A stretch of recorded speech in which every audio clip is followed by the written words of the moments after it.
邻居大爷每天不到5点就晨练开嗓，吵得整个小区睡不着觉。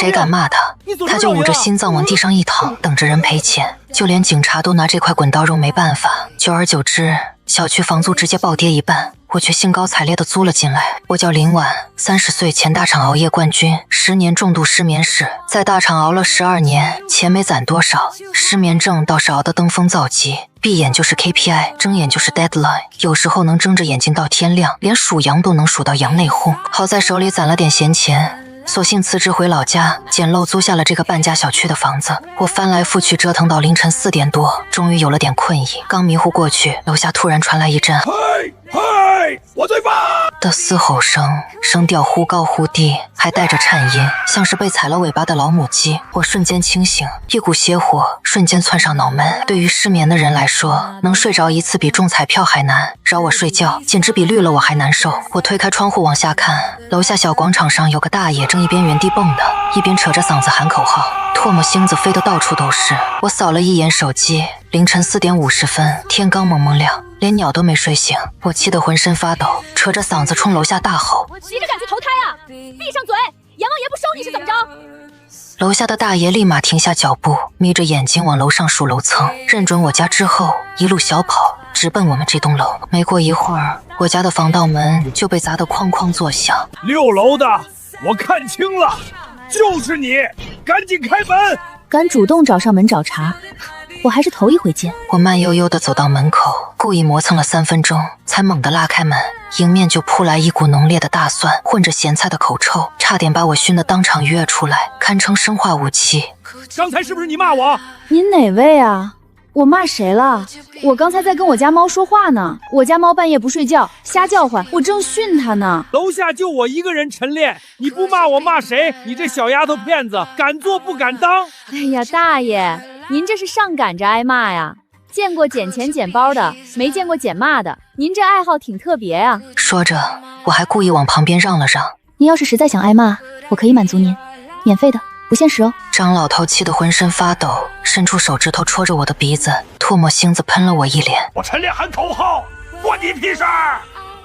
我擦了擦脸上的唾沫，慢悠悠地说：我听见了啊，我还以为是谁家的猪跑出来了，正找主人呢，弄半天是您啊。大爷，您这嗓门不去菜市场卖菜可惜了，保证能把顾客全喊来。老头一听这话，抡起巴掌就要抽我，我干脆把脸往前一送：来往这儿打，千万别打偏了，打轻了我还不乐意。张老头的手悬在半空，硬生生停住了。他抬头瞅了一眼门口的监控，眼神闪烁了一下，赶紧把手放下，往地上啐了一口：小丫头片子，想套路我？我吃的盐比你吃的米还多，才不上当！我满脸惋惜地叹了口气：哎呀，真可惜，我还指望您讹我一笔呢，这样我就能顺理成章地报警，让警察好好教育教育您了。张老头的脸瞬间黑得跟锅底似的，眼珠子瞪得溜圆。你敢讹我？老子出来讹人的时候，你还穿开裆裤玩泥巴呢！我心脏病犯了，今天你插翅难飞！说着，他就作势要往地上躺。我掏出手机，点开录音键，举到他面前：大爷，您尽管躺，监控录音全给您录着，我还得给您拍个照发小区群里，让大家都看看您这心脏病是怎么说来就来的。老头闻言，一个鲤鱼打挺爬了起来，恶狠狠地死盯着我：算你有种，咱走着瞧。说完，他噔噔噔地跑下楼，跑的时候还差点摔一跤，那样子比被狗追还狼狈。老头一走，我仅有的睡意也彻底没了，索性点了份外卖，刚咬了一口包子，门外就传来轻轻的敲门声。开门一看，是对门的王阿姨，手里还端着一杯热水，满脸担忧：小婉啊，你是不是招惹张老头了？王阿姨把热水递给我，语气急切：你可千万别跟他硬碰硬，这老头就是个滚刀肉，咱们小区好多人都被他讹过。紧接着，王阿姨就给我科普了张老头的光辉事迹。张老头也是租户，刚搬来的时候，天天在屋里砸墙唱歌，唱的还是跑调的《牡丹之歌》。楼上楼下的邻居去抗议，他就说自己有心脏病，谁要是敢再逼他，他就死在谁家门口。房东没办法，主动退钱想让他走，他反而撒泼打滚赖着不走，硬生生把楼上楼下的人都逼得搬了家。后来他觉得在屋里扰民不过瘾，就开始下楼晨练开嗓，还骚扰小区里的女住户，上到广场舞大妈，下到学生，他都要凑上去搭话，有时候还会动手动脚。小区里的人文的武的办法都试过了，报警找居委会跟他谈判，愣是没人治得了他。小婉，你还年轻，长得又漂亮，别跟这老东西置气，惹不起咱躲得起。赶紧换个小区租房吧，别耽误了自己。听完这些，我心里的戾气瞬间灌满全身。我反正去哪儿都睡不着，留在这儿正好找点乐子，收拾收拾这个老无赖。阿姨，您把心放肚子里，他早上5点晨练算什么？我让他尝尝凌晨1点被人叫醒的滋味。对付这种老登，我有的是办法。王阿姨看着我，眼神里满是担忧，摇了摇头。这孩子真是初生牛犊不怕虎。白天我勉强补了个觉，一到晚上失眠的毛病又犯了，脑子里跟有无数只蜜蜂在嗡嗡叫，翻来覆去根本睡不着。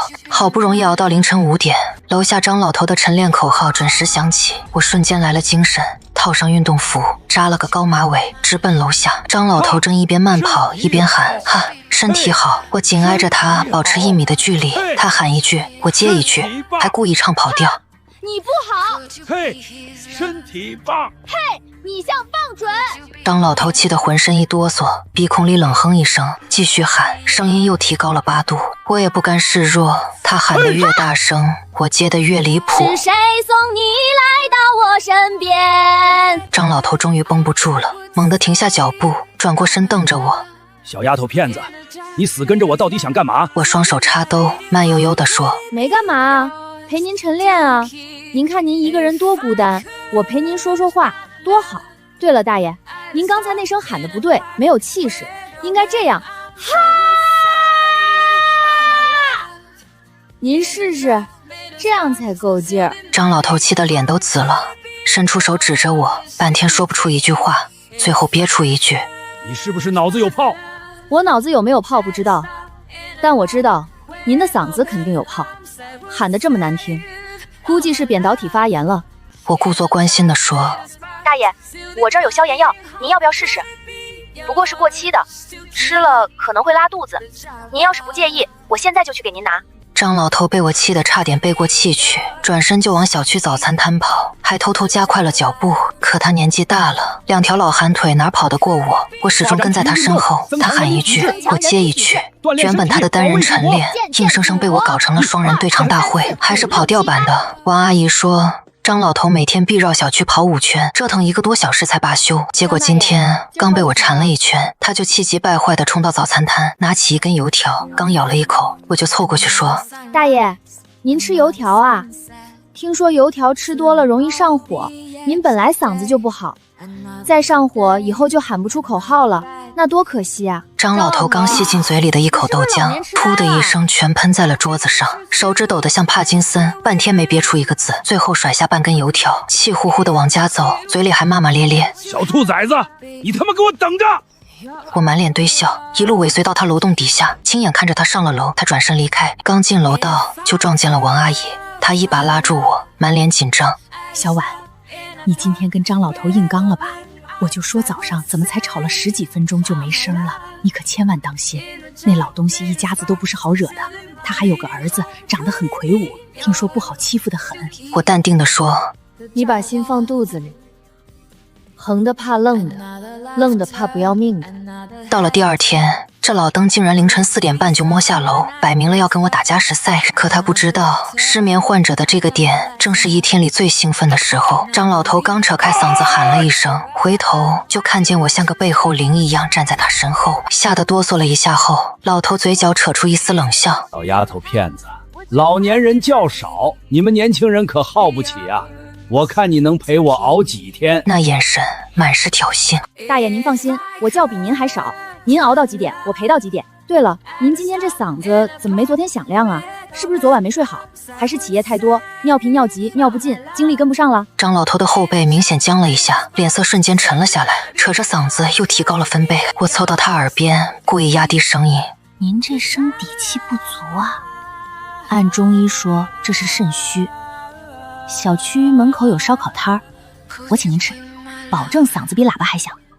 我一边说一边故意往他身边凑，嘴里还哼着：肾虚肾虚你肾虚，天天晨练也没用。张老头被我念叨的心烦意乱，连半圈都没撑下来，就转身往早餐摊跑。结果去太早，早餐摊老板还没支起来，他只能在寒风里冻得瑟瑟发抖，双手抱胸，嘴里骂个不停：大爷，要不我请您去吃烤腰子吧，反正早餐摊也没开门，您吃点腰子补补，下午也好继续晨练。张老头两眼一翻，双手死死捂住胸口，顺势就往地上倒。你有种别跑！你要是不赔我钱，我就死在这儿！张老头躺在地上直呻吟。哎呦，我的胳膊肘啊！哎呦，我的波棱盖呀！哎呦，我的腰间盘！我一点都不慌，反手就掏出手机，打了急救电话，然后蹲下身，一记泰山压顶，直接骑在他身上。当然，我收了力，毕竟我一个小姑娘，也压不疼他。撸起袖子就给他做心肺复苏，其实就是照着他胸口捶，边捶边嚎。大爷，你可千万挺住啊！您要是死了，谁陪我晨练啊？您别死，我还没请您吃烤腰包呢。张老头被我捶得疯狂咳嗽，差点一口气没上来，脸都憋紫了。直到救护车赶到，他才像是抓住了救命稻草，挣扎着喊：快救我！这小丫头片子想谋杀我！谁知道这老登刚被抬进救护车，反手就报了警，说我把他的心脏病气犯了，还想谋杀他，让我陪他倾家荡产。办案民警一看又是这块滚刀肉，无奈的苦笑摇头。民警调取了小区的监控录像，画面里我离张老头足足1米开外，连根汗毛都没碰到他，反而一直是张老头在挑衅我。后来他自己往地上躺，我是出于好心给他做心肺复苏，证据确凿，民警判定我是见义勇为，还安慰了我几句，让我以后别跟这种老无赖一般见识。张老头一听说这结果，瞬间在病床上撒起了泼，嘶吼着：你们就是合伙欺负我一个老头子，我要去上访，我要去曝光你们！旁边一位老民警立马黑了脸，语气严厉的警告：您要是再胡搅蛮缠，就涉嫌诬告陷害了，可是要进去蹲几天的，里面伙食不好，清汤寡水和硬馒头，您要是想去，我们也不拦着。一听说拘留所吃不上好饭，张老头瞬间闭了嘴，像被捏住脖子的鸭子，只能用恶毒的眼神死死盯着我，那副比吃了屎还难受的表情，看得我心里乐开了花，总算出了一口恶气。得亏我昨天那顿温柔的心肺复苏，不到1天，张老头竟然满血复活了。第3天凌晨4点，他又准时出现在楼下，扯着嗓子喊口号，比之前还响亮，摆明了是不服气，想跟我死磕到底。我像打了鸡血一样，一咕噜爬起来，直接尾随下楼。老头正打着哈欠，一瞅见我，脸瞬间黑成了锅底，骂道：你他妈不用睡觉的吗？我故作惊讶地回：哎呦，大爷您怎么知道的？这话气得老头差点没一口老血喷出来，站在原地疯狂咳嗽。他今天连步都不跑了，抄起一根破木棍，照着广场上的健身器材就一顿疯狂乱砸，咣咣的声响极其刺耳，在整个小区里回荡，嘴里还骂着：小丫头片子，在这个小区还从来没人敢跟老子叫板。听着他中气十足的嗓门，看来他的心脏病是好利索了。我反手拿出我妈给我买的防狼神器，一根足足3米长的塑料鞭子，本来是用来赶狗的，没想到派上了用场。我冷笑一声，甩了一下，啪的一声，声音清脆，吓得张老头浑身一哆嗦。大爷，您可得小心点，我这鞭子没长眼睛，要是抽着您，我可概不负责。说着，我抡起鞭子一顿狂抽，鞭子甩得啪啪作响，好几次都擦着他的身子过去，吓得他连连后退。你敢抽到我，老子让你赔的裤衩都不剩！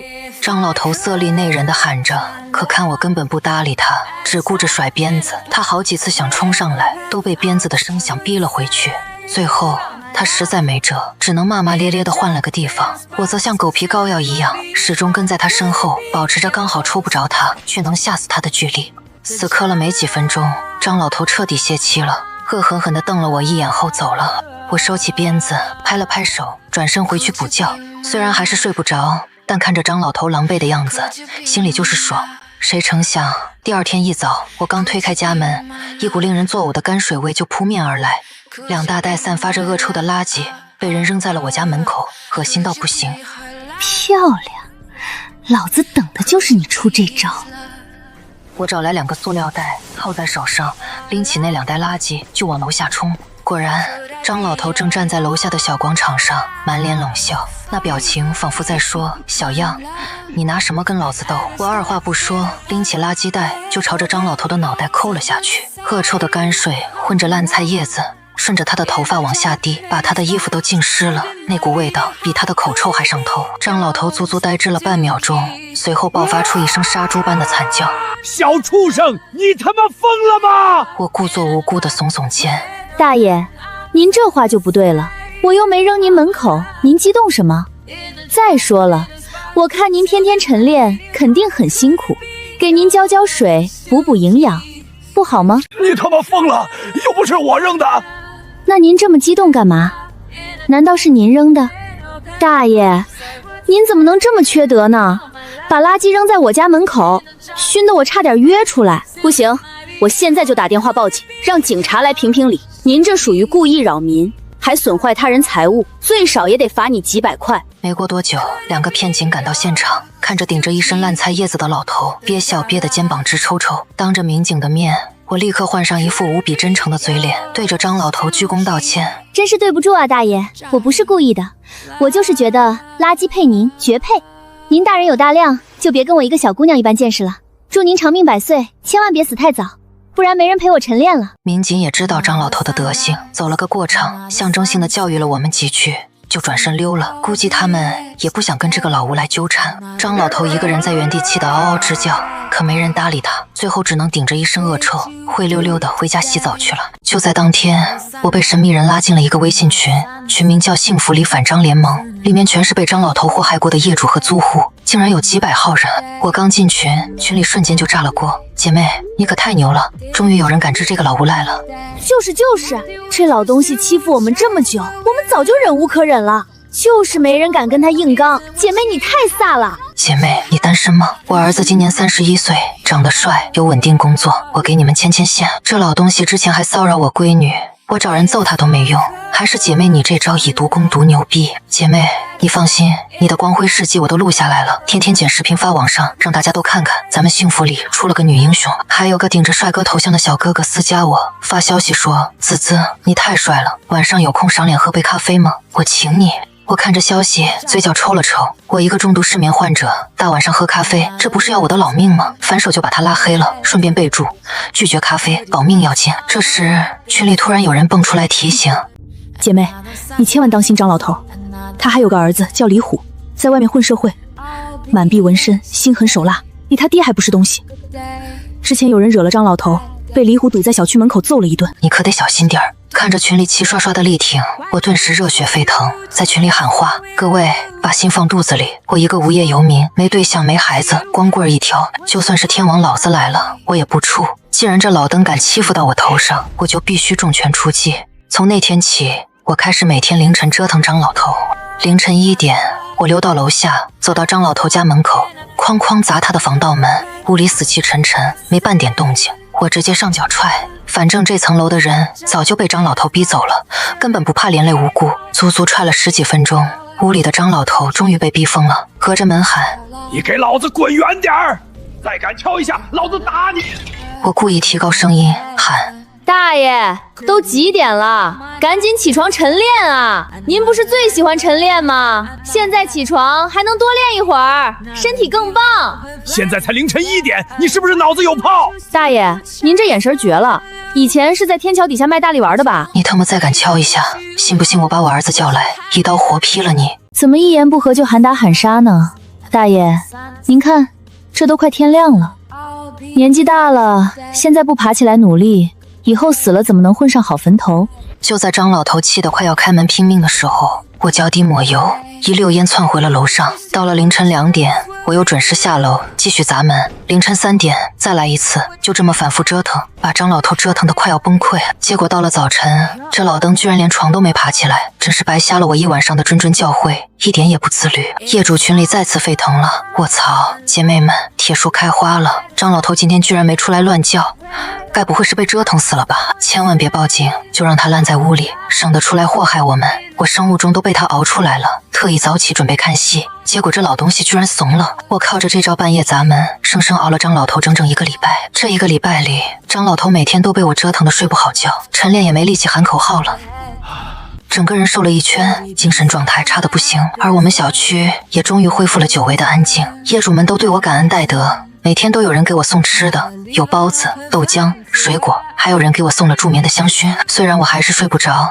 但心里暖暖的。还真别说，看着群里满屏的彩虹屁，有那么一瞬间，我甚至感觉自己背后散发着圣光。直到这天傍晚，我下楼买饭，刚走到单元门口，就被张老头死死堵在了门口。在他身后站着一个满臂纹身的光头大胖子，满脸横肉，眼神凶狠，一看就不好惹。想必这就是他儿子李虎了。张老头瞬间像条狗仗人势的老疯狗，跳着脚指着我的鼻子喊：儿子，就是这小丫头片子，天天欺负我，把我气得心脏病都犯了，你快给我往死里打，废了他！我不慌不忙地扶正了夹在胸口的运动记录仪，嘴角勾起一抹挑衅的微笑，静静等着狂风暴雨。李虎刚扬起沙包大的拳头，一眼瞥见我胸前闪烁的红灯，硬生生把拳头憋了回去，恶狠狠地说：小丫头片子，你不想活了，敢招惹我爹，知道我是谁吗？我故作疑惑地歪了歪头。你说啥？你要认我当妈？别闹了，我才30岁，可生不出你这么大坨的逆子。李虎的脸瞬间黑了，从鼻孔里挤出一声冷哼：少在我面前耍小聪明，我闯荡的时候你还小得很呢。他又威胁道：你30岁总得有个孩子吧？在哪个幼儿园上学？信不信老子找人去堵他，让他知道知道惹到老子的下场。不好意思，我没孩子，连对象都没有，在大厂熬了12年，天天加班，头发都快熬秃了，哪有功夫找对象生孩子？李虎瞬间懵了，转头看了眼张老头。张老头满脸心虚的点了点头。这小丫头片子确实是个单身狗，我天天在小区里晃悠，没见有男人来找过她。我冲张老头比了个大拇指。大爷，您这贼眼珠子盯得可真够准的，比监控还灵。李虎不死心地问：行，算你是个纯种光棍，那你总得有工作吧？信不信老子去你单位闹，让你丢工作，在这个城市待不下去？我笑着看向张老头。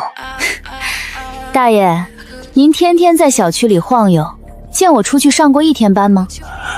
张老头吭哧瘪肚憋了半天，终于极其不情愿地吐出一句：小丫头片子好像确实是个无业游民，天天待在家里，除了下楼折腾我，就没见过她出去过。李虎被彻底干沉默了，憋了半天，脸都憋绿了。30岁没对象没孩子，租个破房子还没工作。你这废物混的竟然比老子还惨！他用粗壮的手指戳了戳空气，恶狠狠地说：我爹就这点晨练的爱好，你要是再敢欺负他，仔细你的小命！我毫不在意地敲了敲胸前的记录仪，满脸乖巧地点头。明白明白，威胁恐吓我都录下来了，画质贼高清，声音也特别清楚。我现在就打包发给业主群里的大 V， 再发上网，让大家都看看你们父子俩是怎么欺负我一个小姑娘的。到时候你们不仅要赔我精神损失费，说不定还要进去蹲几天，多划算啊！张老头和李虎对视一眼，都从对方眼里看到了慌乱。他们本来想靠威胁吓退我，没想到我根本不吃这一套，还留了后手。最后父子俩只能灰头土脸地骂着脏话，溜之大吉了。结果第2天一早，李虎居然亲自陪着张老头下楼晨练，美其名曰保护他爹，可他脸上写满了生无可恋，顶着2个硕大的黑眼圈，眼神迷离，仿佛随时能猝死在路上。估计是被我之前半夜砸门的操作折腾的也没睡好。我果断带上记录仪杀出门去，势必要搞个第一视角的沉浸式兑现。我故意在他们父子俩身边来回晃悠，嘴里反复哼着：老头老头，你真丑！天天晨练像疯狗，魔音贯耳，把李虎折磨得当场破防。加上严重缺觉，李虎的起床气彻底爆发，飞起一脚就踹向我。我早有防备，顺着他的力道极其丝滑地躺在了地上，还故意发出一声惨叫：吓人了！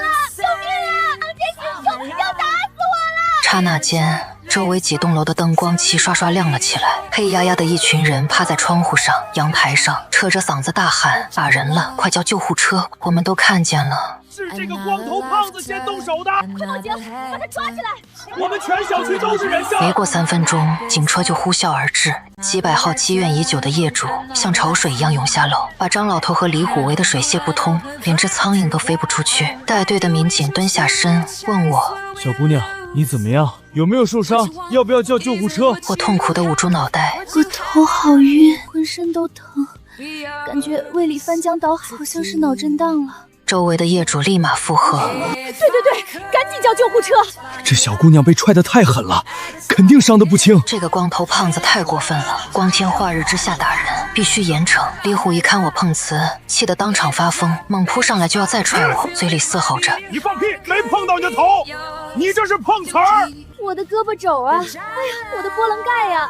哎呀，我的腰间盘！听到我说这话，张大爷立马急了，你说的全是我的词儿啊！话还没说完，2个民警就冲了上去，一个漂亮的反关节擒拿，直接把李虎按在地上，脸朝下摩擦。围观的业主们瞬间欢呼起来，众口一词的作证，咬死李虎刚才下死手，把我踹得半条命都没了。旁边的张老头见势不妙，又故技重施，捂着心脏就往地上躺，嘴里喊着：“我心脏病犯了，快救我！都是这个小丫头片子逼我的！”结果周围的人全当他是空气，连个正眼都没人瞧他。到了局子里这么一通折腾，铁证如山之下，李虎只能认栽，含泪掏了5000块钱的医药费赔偿我。我拿着这5000块钱，直接去超市买了一大堆高档坚果和零食，扔在小区门卫室，在群里喊：“各位邻居，见者有份，随便拿，就当是给大家的福利了。”这波操作直接封神，整个小区瞬间变成了欢乐的海洋，比过年还热闹。业主们都夸我大气，还给我送了好多锦旗，上面写着“为民除害，女中豪杰”，看得我都有点不好意思了。听说当天夜里，张老头在家里越想越气，加上之前被我折腾的没休息好，竟然真的一口气没倒上来，差点心梗，被120连夜拉进了医院，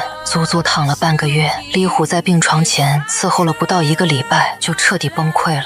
张老头脾气暴躁，又爱挑剔，李虎本来就没耐心，加上还要应付讨债的人，最后干脆花了几百块钱雇了个最廉价的护工，自己连夜跑路了。张老头被救护车拉走的那天晚上，全小区的业主自发集资，买了一卡车烟花爆竹，在小区门口噼里啪啦放了半宿，简直是普天同庆。那一刻，我突然觉得所有的折腾都值了。我每天虽然还是失眠，但看着小区里安安静静的，心里也舒服多了。就在这时，我之前大厂的离职赔偿金终于到账了，足足有50多万。东家这波确实够意思，没有克扣我1分钱。我想着把钱存起来，找个高收益的理财产品，以后就靠着利息过日子，再也不用熬夜加班了。凭着我在大厂的 VIP 身份，附近银行的行长非要亲自开车接我过去办业务，实在推脱不掉，我只能答应了。第二天一早，银行的专车准时停在小区楼下，行长带着客户经理，穿着笔挺的西装，满脸堆笑的迎我。为了撑场面，我翻出了当年面试时穿的旧西装，往行长跟前一站，我俩居然撞衫了，都是黑色西装，款式还差不多，场面一度有些尴尬。我眼角余光一扫，发现张老头正躲在小区门口的树后面，死死盯着我们这边，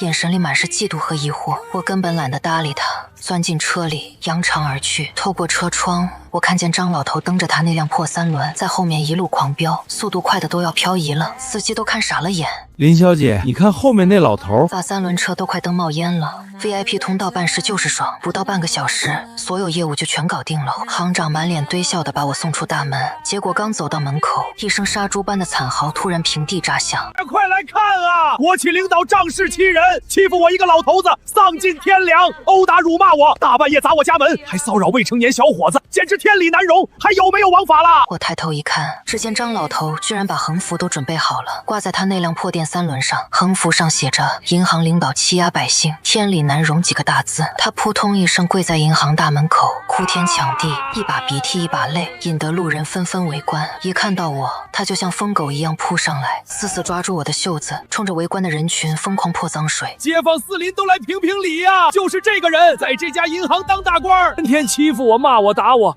还不让我睡觉，甚至威胁我小孙女，把我气得心悸进了医院。大家看，这是我的病历书。张老头猛地把一沓破病历本举过头顶，声音嘶哑地喊：“这种畜生开的银行，你们干啥？你们谁还敢把血汗钱存在这儿？难道咱们普通老百姓就真的没地方说理了吗？”吃瓜群众瞬间围了个里3层外3层，拿出手机录像议论纷纷。这人也太惨了吧，被银行领导欺负成这样。是啊，这社会也太黑了，银行领导就能为所欲为吗？这家银行也太过分了，以后再也不来这儿办业务了。行长顿时急了眼，赶紧冲上去拽张老头：“您认错人了，这位是我们的大客户，不是我们银行的员工，您别在这儿闹事，影响我们正常营业。”张老头一把推开行长，恶狠狠地说：“少来这套，官官相护。我亲眼看见你开车接他，你们穿的衣服都一模一样，肯定是你们的大领导。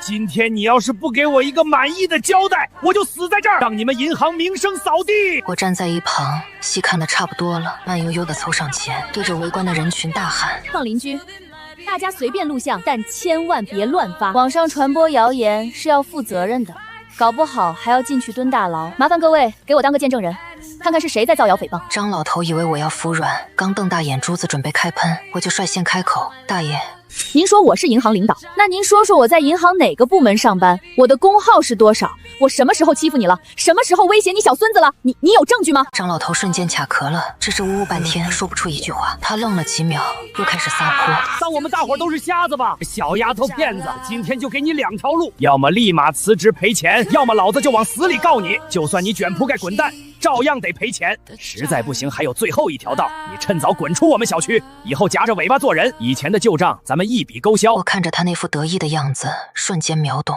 他憋了半天，就是想逼我滚出小区，继续在这儿作威作福。还没等我琢磨透，警察同志已经火速赶到。定睛一看，又是那俩老熟人，无奈地叹了口气：大爷，您这又是唱的哪出啊？上次的教训还不够吗？张老头指着我，怒吼道：这回你们可别想包庇他！看见他从银行的车上下来，还跟行长一起，他就是这儿的领导。今天你要是不给我个满意的交代，晚上就睡在银行大厅里不走了。俩警察面面相觑，满脸无奈地看了我一眼。我直接摊开双手，耸了耸肩。警察掏出警务通，找我要过身份证，噼里啪啦查了1分多钟，对老头说：大爷，查清楚了，这位同志根本没有工作单位，纯属自由职业。我呸！你们这群人肯定是被他收买了，我2只眼睛看得清清楚楚，他怎么可能不是银行员工？我要去反映情况，我要去找媒体曝光。正僵持不下，外围突然有个大妈硬生生扒开人群，大喊：他娘的给我让开！耽误了老娘的事儿，谁都赔不起。张老头立马往银行门口一堵，像个门神一样。今天不把这小丫头片子开除，谁也别想踏进这家银行的门。大妈人狠话不多，上去啪啪啪就给了张老头几个大嘴巴子，打得张老头晕头转向。大妈叉着腰骂道：哪个茅坑没盖好，把你这人放出来了，给老娘滚一边去！张老头被扇得老脸通红，刚想爬起来撒泼，一看大妈那副要吃人的凶相，瞬间怂了，果然是个欺软怕硬的老无赖。老娘在这家银行办了快10年的业务，里面的员工我都认识，从来没见过这个小姑娘。大妈对着围观的人群喊：你们别听这老东西瞎叨叨，她就是个碰瓷儿的，天天在幸福里小区祸害别人，现在又来这儿闹事儿，真是不要脸！大妈话音刚落，周围几个经常来办业务的老主顾也跟着起哄。没错，这银行里的员工我都数，根本没有这小姑娘。睁大你的狗眼看清楚，他跟行长穿的西装款式根本不一样。好狗不挡道，赶紧滚开，耽误我们办业务！张老头彻底傻在了原地，嘴里直哆嗦。不可能，我绝对不可能看错。他像抓救命稻草一样，死死拽住行长的胳膊。我不管，你肯定认识他。就算他不是你们的员工，你也得赔我钱，不然我天天来这砸场子，让你关门大吉。行长被气得哭笑不得。您这就是无理取闹，大爷，我们根本不认识您，也没有义务赔您钱。2个民警实在看不下去了，一左一右，直接把张老头架了起来。大爷，您今天聚众闹事、造谣诽谤，已经涉嫌违法了，跟我们回派出所一趟吧，好好反省反省。我顺理成章地跟着去做了笔录，一口咬定张老头的造谣行为给我造成了极大的精神创伤，当场要求他赔偿我精神损失费。张老头又拿出他那套撒泼耍赖的绝活：没钱，我没钱。我冷笑一声：没钱是吧？那您就留在这里安心养老吧，顺便还我们幸福里小区一个清静。等您进去了，我们小区的房价肯定能涨回来。业主们高低得再放3天3夜的鞭炮，给您庆祝庆祝。张老头彻底慌了神，赶紧给他儿子李虎打电话求救。我站在旁边听得一清二楚，他在电话里被李虎骂得狗血淋头，但最后还是乖乖凑了2万多块钱作为我的精神损失费。刚走出派出所大门，张老头就又掏出手机给李虎打了个电话。我悄悄跟在他身后，把他们的对话听得明明白白。张老头说：儿子，你出的这损招根本不管用啊！这小丫头片子太邪门了，软硬不吃。我这把老骨头都快被他折腾散架了。要是不把他逼走，咱们抄底幸福里房产的计划就全泡汤了。电话那头，李虎的声音很不耐烦。银行贷款我都搞定了，只要把幸福里的房价再压低一点，咱们就立马进场买10套房。等1年后房价涨起来，咱们就能赚大几百万，下半辈子就吃香喝辣了。你再熬几天，把那小丫头片子逼走，干完这一票，咱们就换个小区故技重施。张老头听完，瞬间来了精神，语气变得凶狠起来。妥了，儿子，老子今天豁出这把老骨头，也得把这小丫头片子逼走。咱们爷俩一定要赚这笔大钱。我听完心里冷笑不已，原来这父子俩天天在小区里作威作福，不是闲得慌，而是想压低房价，抄底买房，再高价抛售，赚黑心钱。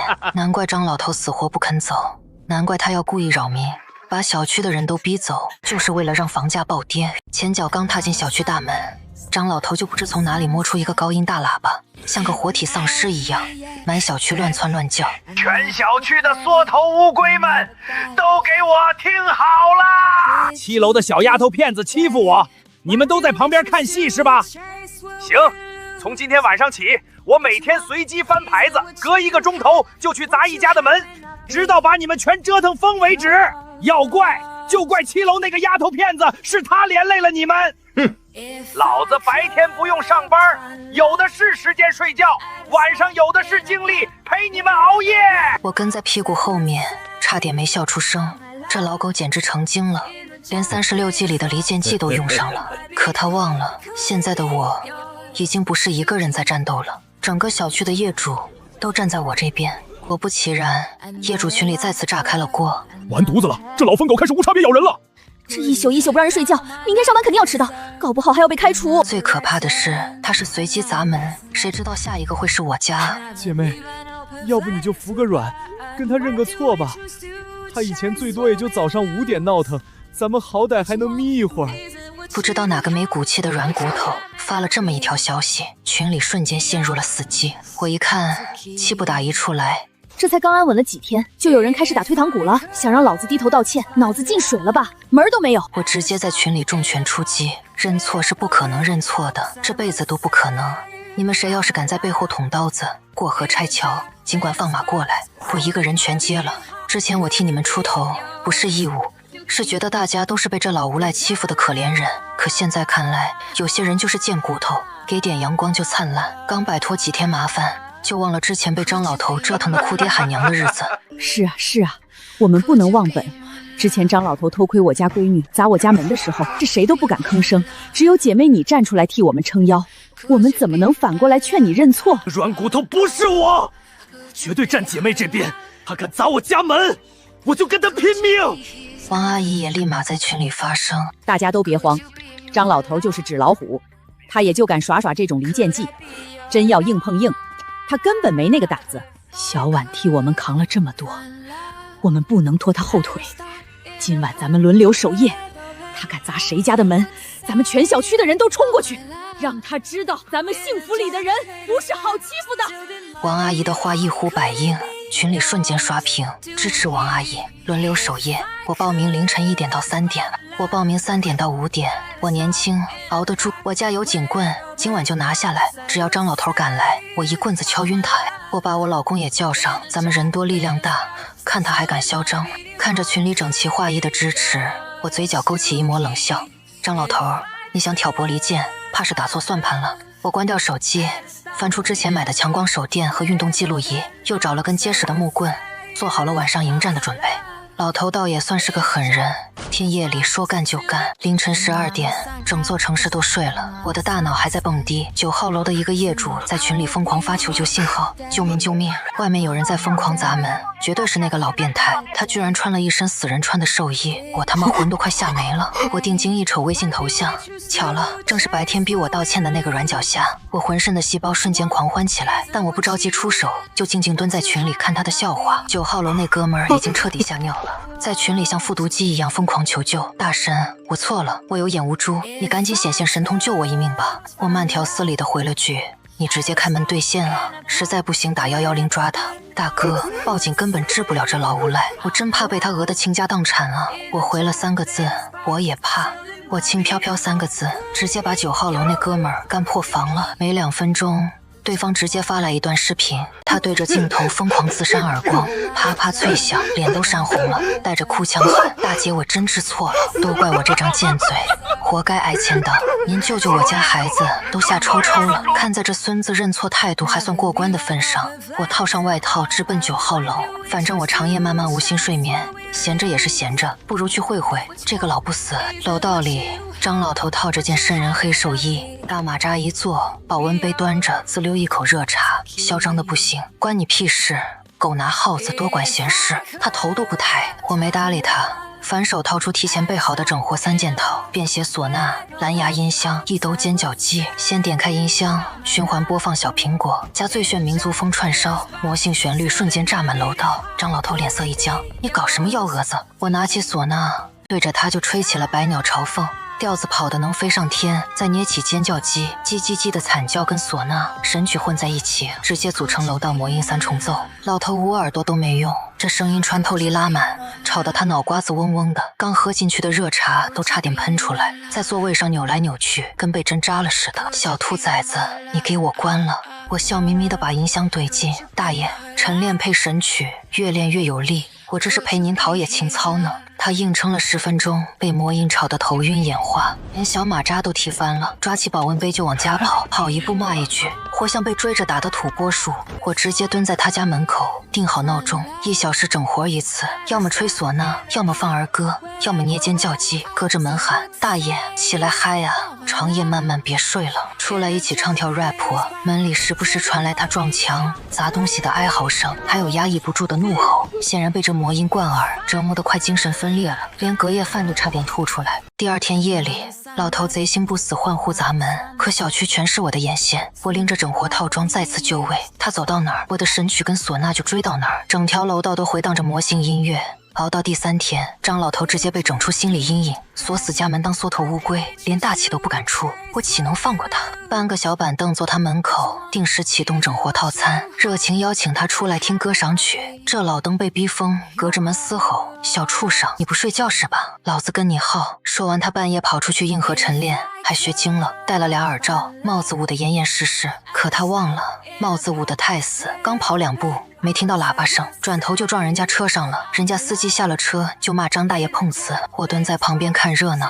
大爷，不行就歇着，别硬撑，小心直接躺板板。张大爷躺在地上了，还在放狠话。小王八蛋，你不就是仗着白天补觉在这嚣张吗？别得意，老子从明天起也白天睡，晚上咱俩往死里耗，看看是我这把老骨头硬，还是你这条臭狗硬。可他做梦都想不到，我是个全天无眠的失眠战神，白天晚上都精神抖擞。到了大白天，老头刚想躺下回血，我就雷打不动的半个小时砸一次门，喊的话比闹钟还魔性。老李头，免费领鸡蛋了，晚了就没了，出来单挑啊，别躲里面当缩头乌龟。社区喊您去体检，免费查脑血栓。老头被吵得根本没法补觉，崩溃求饶。折腾这么几天，我也觉得小打小闹没意思，既然开胃菜吃腻了，那是时候直接一把梭哈往死里整了。我直接在业主群摊牌，张老头和他儿子李虎故意扰民压房价，想抄底买房赚黑心钱。合着这老东西不是闲的，是惦记我们房子，太缺德了。难怪赶都赶不走，原来是想发横财。我趁热打铁布置计划，都听我的，咱们演场大戏，把这俩冤种坑到哭，保证永绝后患。谁泄密，谁是小狗。群里立马疯狂刷屏表态，绝对死咬住，统一战线。毕竟全小区都被这老狗祸害惨了。看大伙这股狠劲，我顺势就把整套连环计抛进了群里。没过多久，整个小区的复仇大网悄无声息地铺开了。接下来1周，老头敢闹，我就用魔音伺候。同时，二手房网站上，咱们小区冒出一大批骨折价房源，价格低到让人眼红，中介电话直接被打爆。而在那个有老头潜水的小区总群里，另一波业主早已飙起了演技。你们砸盘卖房，我房子直接缩水1半，有本事弄走老疯狗，不然我立马搬家。爱卖不卖，少在这道德绑架。你算老几？老子在这破小区连个安稳觉都捞不着，安眠药都造了一大箱了，再不逃命，难道留在这儿等死吗？演的那叫一个逼真。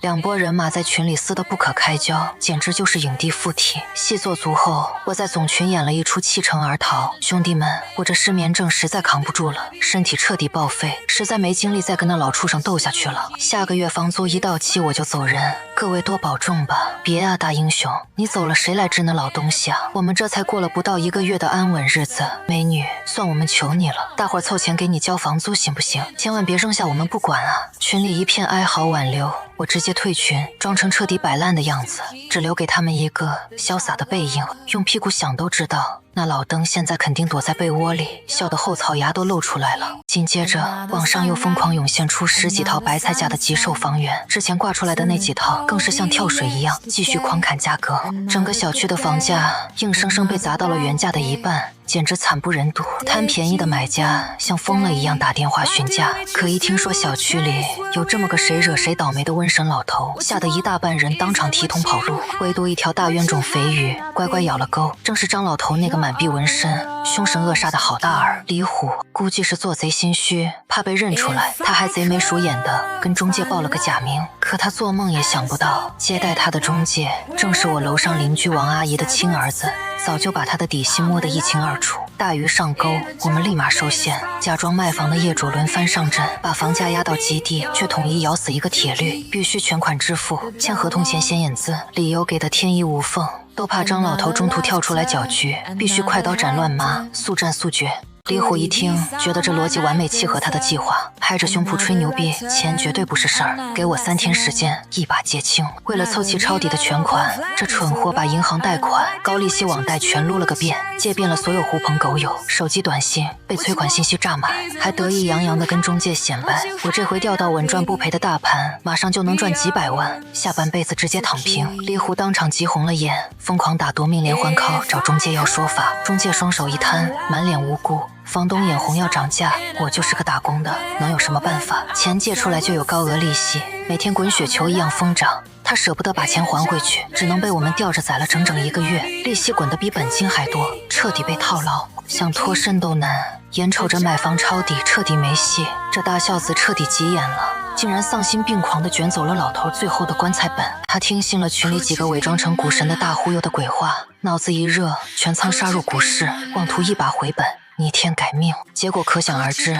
他投进去的钱连个水花都没溅起来，瞬间被绿油油的股市死死套牢，亏得连裤衩都不剩。讨债的社会大哥排着队堵在门口，走投无路之下，这对奇葩父子竟然狗急跳墙，把债主打伤了。当天就被警察叔叔戴上银手镯，请进了局子。